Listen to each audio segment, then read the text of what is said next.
vitrine pour Hotel Thomas zay deuxième édition et manana tanjona ngeza be zay moa nanaovana azy amin'ny maha tanàna ngeza be ara-toekarena ny Tomasina dia ampiserasera plateforme ampiseraserana ny mpandraharaha ny mpamatsy vola ireo manana hevitra tsara mpandrosoana toekarena ny varotra ny secteur maro ao anatin'ny secteur artisanal, culturel, social, économique, ny commercial ao anatin'ny dolo zany dia mitanjona dia ampifaneraserana an'ireo olona rehetra ireo ahafahana mampandroso ara-toekarena bebe kokoa ny Tomasina izay efa fantatra fa tena efa mandroso izy fa mbola tokony ampandrosoana tokoa satria mbola maro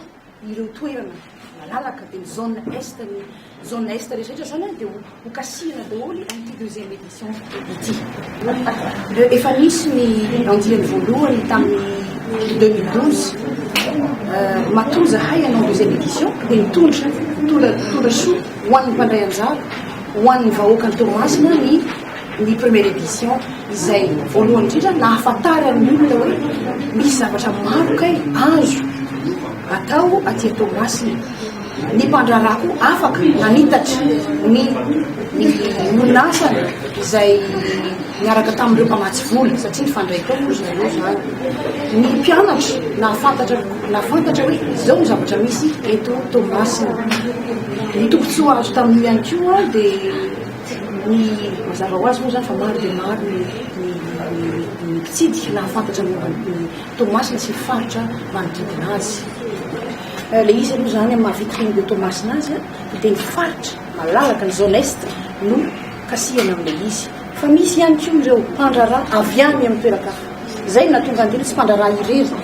na mpamatsy vola irery ao Tomasina satria ny banque nge misy daholo ny banque na nyreny banque reny na ny banque zany na microfinance izay ao daholo satria ny antony ao mbola misy azo trandrahana ao Tomasina zany hoe na avy any amin'ny faritra rehetrarehetra eto Madagasikara zany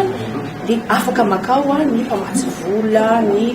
ny manana hevitra dia afaka atao fa kosa ao amin'ny Tomasina no trandrahana ny développement na ny fanalehibeazana azy sy ny fanatsarana sy amelona mihitsy ny ain'ilay faritra ny tanjona mihitsy